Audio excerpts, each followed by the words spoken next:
बडगाम में चुनावी माहौल अपने चरम पर है। गलियों से लेकर चौपालों तक ठोस प्रचार रैलियों की गूंज सुनाई दे रही है। नेशनल कॉन्फ्रेंस, पीडीपी, बीजेपी और कई निर्दलीय उम्मीदवार वोटरों तक पहुंचने में जुटे हैं। हर उम्मीदवार जनता से वादों और नारों के जरिए दिल जीतने की कोशिश कर रहा है। प्रचार की रफ्तार लगातार तेज हो रही है, जिससे बडगाम उपचुनाव बेहद दिलचस्प बन गया है। नेशनल कॉन्फ्रेंस अपने पुराने गढ़ बडगाम में पूरी ताकत से उतरी है।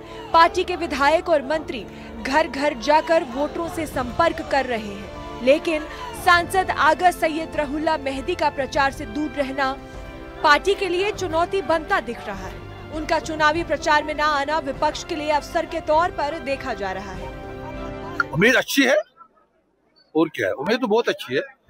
लोग तो जुट रहे हैं हमारे साथ, सामने आते हमारा सुनते हैं, ये एक बहुत बड़ी बात है। लोगों की शिकायत है, हम यही सुनने के लिए आए थे। हमने दो वजीर भी यहाँ लाए थे यही सुनने के लिए। आज चुनाव हम कमेंटमेंट नहीं कर सकते, इस वक्त की मॉडल कोड ऑफ कंडक्ट है, उनके नोटिस में लाया। उन्होंने भी कहा कि इसको वोट दो, इसको बनाओ, फिर हमारे साथ बैठ के आप इसको कमजोरी समझिए। ये हमारे पास गवर्नमेंट है, ये उनके लिए कमजोरी है। इनका यहाँ आना उनके लिए मौत है, उनके लिए कमजोरी है। पीडीपी इस चुनाव में एनसी के गढ़ में सेंध लगाने की कोशिश में है। महबूबा मुफ्ती की पार्टी जनता के बीच जाकर एनसी की कमजोरियों को उजागर कर रही है और विकास के नाम पर नए वादे पेश कर रही है। पार्टी की टॉप लीडरशिप बडगाम के गांव-गांव में प्रचार कर रही है। पीडीपी का दावा है कि जनता अब बदलाव चाहती है और ये बदलाव पीडीपी ही लेकर आएगी।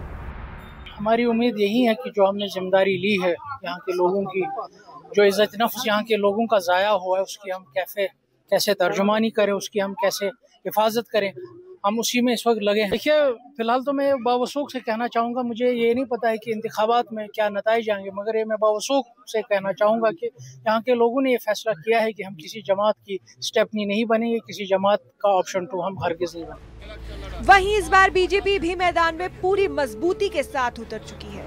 पार्टी के वरिष्ठ नेता अलग अलग इलाकों में जनसभाएं और डोर टू डोर कैंपेन चला रहे हैं। बीजेपी का फोकस विकास और राष्ट्रवाद की राजनीति पर है। पार्टी का कहना है कि वो बडगाम को नए जम्मू कश्मीर का प्रतीक बनाना चाहती है, जहां रोजगार, सुरक्षा और पारदर्शिता प्रमुख मुद्दे होंगे। बीजेपी ने यहाँ अनाउंस किया हम बडगाम से इलेक्शन लड़ेंगे, उन्होंने कैंडिडेट का अनाउंस किया, तब से आज तक पूरा भीड़ है। लोग चाहते हैं, लोग यहाँ बदलाव चाहते हैं। लोग बोलते हैं क्योंकि जो हम 50 साल से 70 साल से यहाँ इस्तेसाल हुआ वो इंशाल्लाह दूर होंगे, क्योंकि भारतीय जनता पार्टी को एक बार यहाँ जो बडगाम के आवाम यहाँ इस वक्त बदलाव चाहते हैं। वो सोचते हैं हम भारतीय जनता पार्टी को यहाँ कामयाब करेंगे, यहाँ डेवलपमेंट होंगे, विकास होंगे।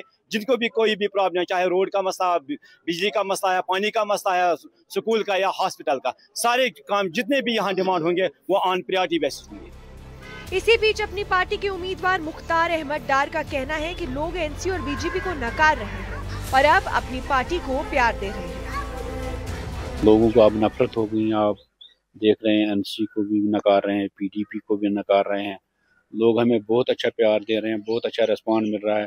जहाँ जिस गांव में आ रहे हैं, आपने देखा ऑफिस में कम से कम 20-25 गाँव की लेडीज़ भी आई थी, उन्होंने भी बढ़ चढ़ के हिस्सा लिया और बहुत ज़ोरों से बिल्कुल इनको नकारा है, चाहे पीडीपी हो, एनसी हो, क्योंकि इनके झूठे वादे, इनके बार बार जो लोगों को धोखा दे रहे हैं, बार बार लोगों को गुमराह कर रहे हैं, कभी यूनिवर्सिटी के नाम पे, कभी बिजली के नाम पे, कभी किसी और के नाम पे। लेकिन अब की बार लोग बिल्कुल समझ गए हैं कि इनके हम जाल में नहीं फंसने वाले हैं। इस उपचुनाव की सबसे दिलचस्प कड़ी है निर्दलीय उम्मीदवार मुंतजिर मोहिउद्दीन। ये स्वतंत्र तौर पर यानी बिना किसी बड़ी पार्टी के समर्थन के मैदान में है और जनता के बीच शांति से अपनी जड़ें मजबूत कर रहे हैं। उनका कहना है कि अब लोग बदलाव चाहते हैं। जिन लोगों को पार्टियों की तरफ से परेशानी का सामना करना पड़ा है, लोग अब उससे बदलाव चाहते हैं। अल्लाह का करम है, अल्लाह की जितनी भी हम शुक्रगुजारी करें मेरे लिए बहुत कम है। अल्लाह पाक की इनायत से जहाँ जाते हैं वहाँ लोगों का एक अच्छा इस्तकबाल होता है और लोग चाहते हैं कि इस खाना चौंसे में हम एक बदलाव लाएं और जो उनको रिवायती पार्टियों से आज तक सख्तियों, मुसीबतों और मुश्किलात का सामना करना पड़ा है और करना पड़ भी रहा है, उस चीज़ को लोग बदलना चाहते हैं और नई तब्दीली के साथ मैदान में आने चाहते हैं। वहीं अवामी इत्तेहाद पार्टी के उम्मीदवार भी मैदान में उतरे हैं। उन्होंने बताया है कि वो लोगों की हर परेशानी की खबर रखते हैं और अगर लोगों ने उन्हें मौका दिया तो वो उनकी परेशानियों का हल निकालेंगे और लोगों की मदद करेंगे। हम कर रहे हैं, बाकी अल्लाह ताला के हाथ में, वो तो इज्ज़त मंतशा, वो तो जिल्ल मंतशा। मैं तो बार बार कहता हूँ, मेहनत हमारी फल उसका। लोगों के साथ मैं जुड़ा हूँ, 5 साल आपने देखा एज ए चेयरमैन। मैं यहाँ घर घर की खबर रखता हूँ, मैं लोगों को जानता हूँ, लोगों के मामलात क्या है, मसाइल क्या है और यहाँ डेवलपमेंट के लिए क्या कुछ करना बाकी है। इंशाल्लाह मैं एक तजुर्बाकार उस एतबार से हूँ क्योंकि मैं यहाँ 5 साल चेयरमैन रहा, तो उस तजुर्बे की बुनियाद पर मुझे बड़ी आसानी है कि अगर मौका दिया लोगों ने तो इंशाल्लाह मैं इनकी खिदमत करने में कामयाब होऊंगा, डेफिनेट। बडगाम जो 1977 से नेशनल कॉन्फ्रेंस का गढ़ रहा है, इस बार सबसे कड़े मुकाबले का गवाह बनने जा रहा है।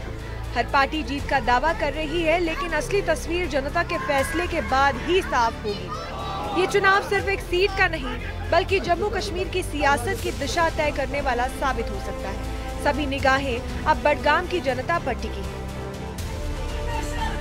न्यूज़ 18 के लिए बडगाम से आबिद हुसैन।